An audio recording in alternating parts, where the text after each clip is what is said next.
If there is one thing I resolved from the courthouse burning, it was that never would I be like those in the mob.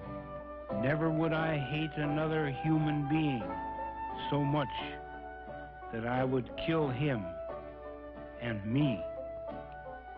Even if it takes years longer, even if the highways are not always wide and smooth, I pray that I shall never crawl toward the promised land on the belly of my spirit. The humanity common to all men transcends race, nationality, and color.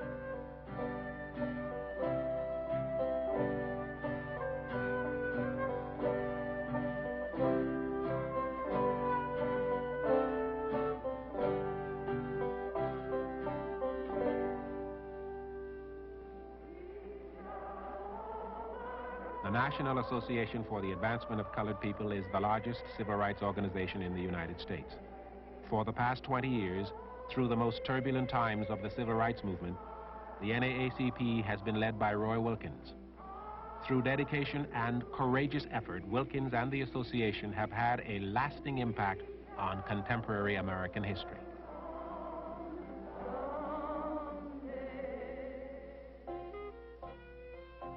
The NAACP was founded in 1909, half a century after the Civil War ended slavery as an institution. But most blacks were still victims of poverty, discrimination, and racial hatred. In many states, laws kept blacks from the housing, schools, jobs, and voting rights that were available to whites. The association was founded on a daring notion that full integration of the races was a necessary and desirable goal. Through the many years of hardship in the struggle for racial equality, the NAACP has maintained its dedication to the theory of integration. The NAACP is dedicated to the no discrimination between citizens of the United States, black and white, and all in between. In the original call to form the NAACP in 1909, there was this phrase: recent history in the South shows that in forging chains for the Negroes, the white voters are forging chains for themselves. Roy Wilkins has been a steadfast and courageous part of that proud history. He has stood firm in times of vacillation and has been a voice for calm. Clarence Mitchell, head of the NAACP's Washington office. No one has been closer to civil rights legislation over the past 3 decades. Sometimes called the 51st Senator, he is a longtime friend of Roy Wilkins. I first met Roy Wilkins in the 1930s, at which time there were many horrible things happening in the United States, and there were not many people who were standing up and talking out against such things as lynching and various forms of segregation and discrimination. But Roy Wilkins was out there in front at that time as a newspaper editor in Kansas City, Missouri, in the Kansas City Call.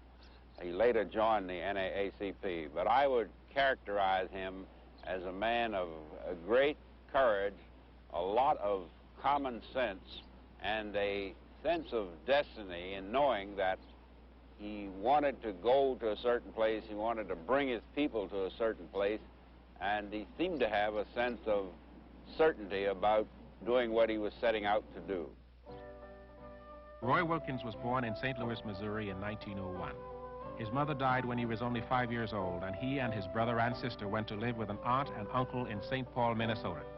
He grew up in a community with only a handful of blacks. He attended mostly white public schools and spent his time mostly with white friends. Wilkins was an excellent student, and from early on his writing was powerful and clear. When he went to the University of Minnesota in 1919, he joined the staff of the student daily newspaper. After graduating, Wilkins owned and edited a black newspaper in Kansas City, Missouri. He stayed there until he joined the staff of the National Association for the Advancement of Colored People in 1931. Since then, he has had an influence on virtually every major step forward of the civil rights movement. In his leadership, he has avoided exaggeration and showmanship, but he has always been powerfully effective. When Roy Wilkins joined the NAACP in 1931, it must be remembered that this was 2 years after the Great Depression had descended on this country. There was tremendous unemployment among blacks, far, far higher proportionately than among whites in the country. There was also a tendency to try to blame the blacks for various kinds of things that were happening. It wasn't necessary for an individual actually to commit a crime. All he had to do was be suspected, and he could be lynched. The theory was that you could maintain a special place for black people, a special place for white people. This would satisfy the Constitution of the United States. That was a spurious doctrine, but it had a great power in those days. For example, all of the public schools of the South and in some cities of the North were segregated on the basis of race. Roy Wilkins was a part of the team, which was made up of Walter White, who was then the secretary of the NAACP, Roy Wilkins, and Thurgood Marshall, who is now a justice of the United States Supreme Court. It was their objective to try to eradicate these kinds of unjust things. In 1948, there was a sharp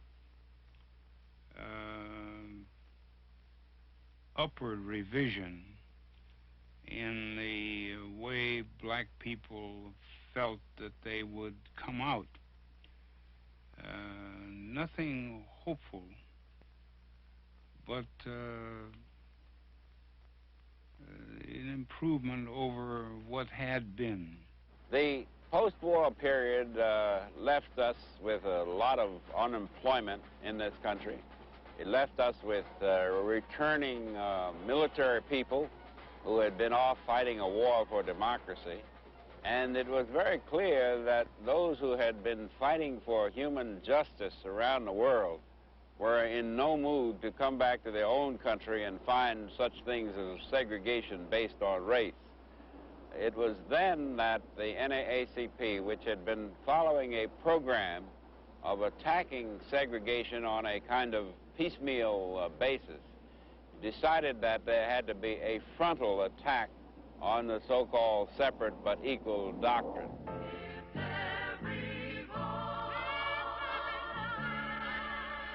It would take a landmark decision by the United States Supreme Court to overturn the laws that kept black children separate from white children in schools.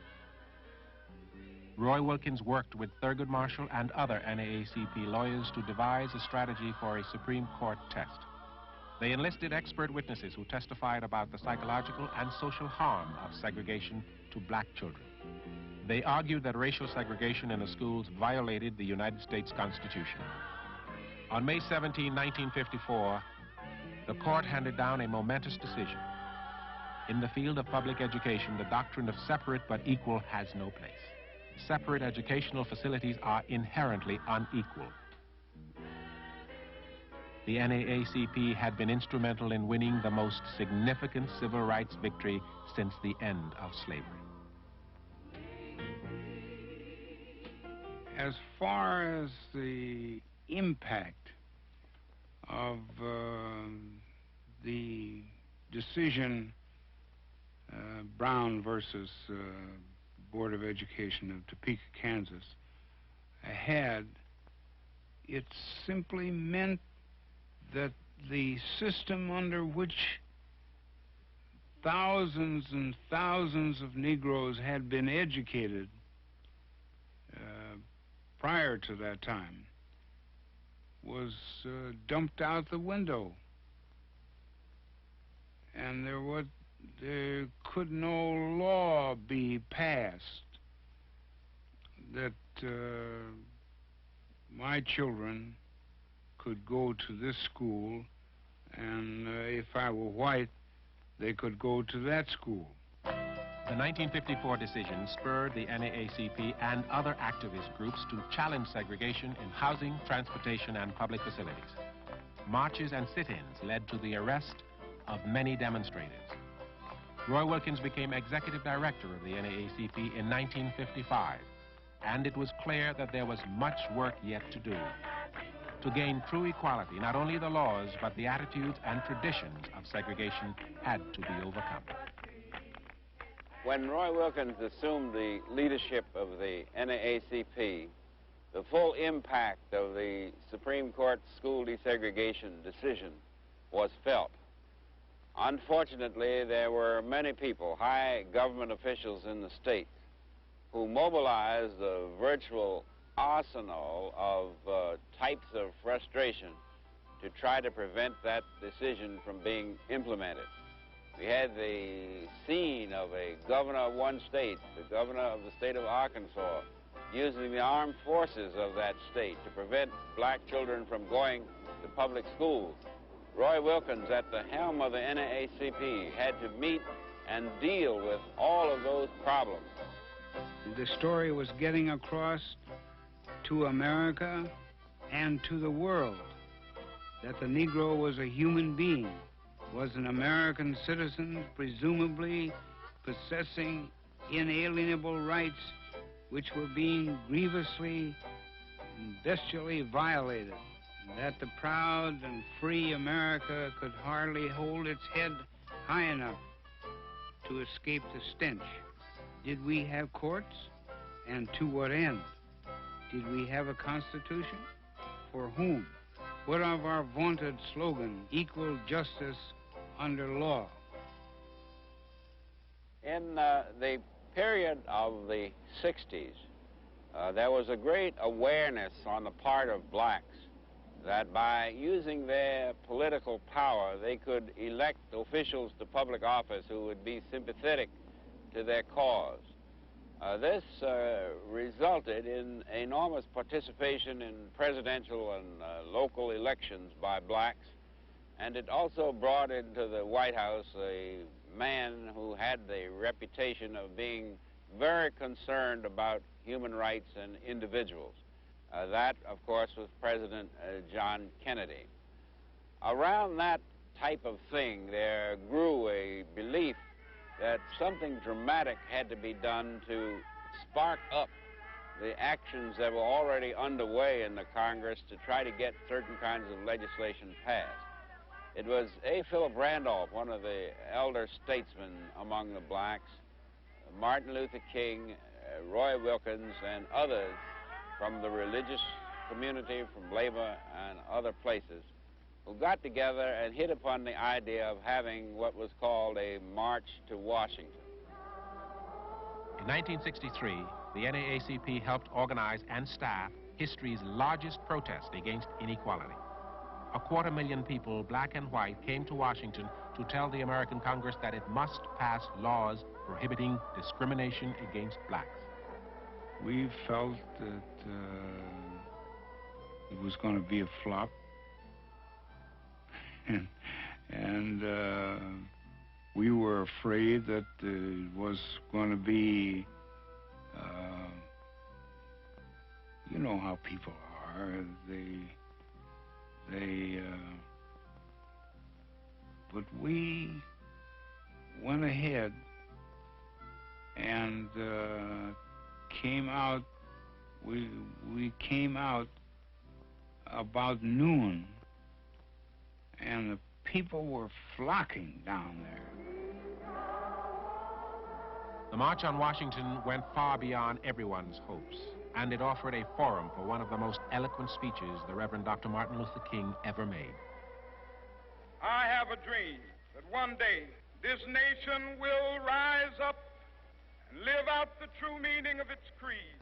Free at last, free at last. Thank God Almighty, we are free at last. I don't think anybody will ever recover the feeling, that the universal feeling that came out of the March on Washington. The March on Washington in 1963 led eventually to the passage of many laws breaking down segregation and inequality in employment, voting, and housing. In the 1960s, it was important to have a framework in which to operate. Roy Wilkins supplied that framework. I believe it was a very simple one. He pointed out that the Constitution of the United States sanctioned the use of activities such as picketing and such as demonstrations. He pointed out that the people had a right to petition their government for redress. He also pointed out that there were times when you had to have direct confrontation in order to challenge injustice. These were principles that the NAACP had always espoused and had used successfully in challenging a lot of injustices, but now it had to be done on a monumental scale throughout the country. It was the NAACP lawyers who went to court to protect the rights of demonstrators. The NAACP often paid bail money and fines for those who were arrested and jailed in civil rights demonstrations. And NAACP members filled the ranks of marchers and demonstrators. Roy Wilkins traveled to Jackson, Mississippi in 1963 to join Medgar Evers, a field secretary of the NAACP. Evers was organizing a protest against stores refusing to hire blacks. 12 days later, an assassin killed Medgar Evers. In his hands, he's got the big round word. I went down with Medgar Evers to protest the denial of employment by Woolworth stores. It was only 12 days before he was slated to go.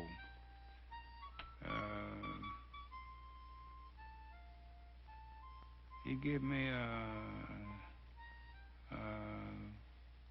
modus operandi for dealing with white folks. He said, now there's a policeman on this corner, and there's policemen in the rear, and the thing to do is not to be any different than the people on the street. Therefore, you must conceal the signs. Roy Wilkins was arrested that day in Jackson. His philosophy of leadership stressed responsible, nonviolent action. And within the framework of the Constitution, confrontation could be justified.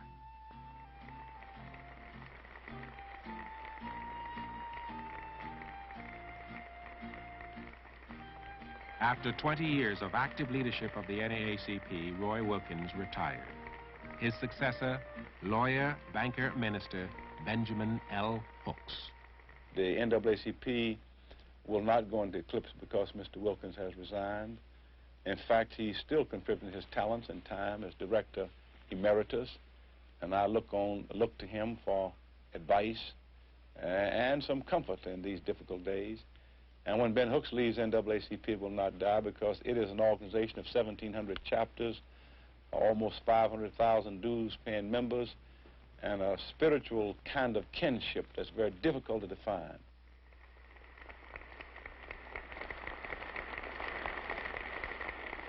Roy Wilkins has had a lifelong dream to see the burden of segregation and inequality lifted from his people and his country. We will work harder to secure our rights to decent education, jobs, and equal protection of the laws.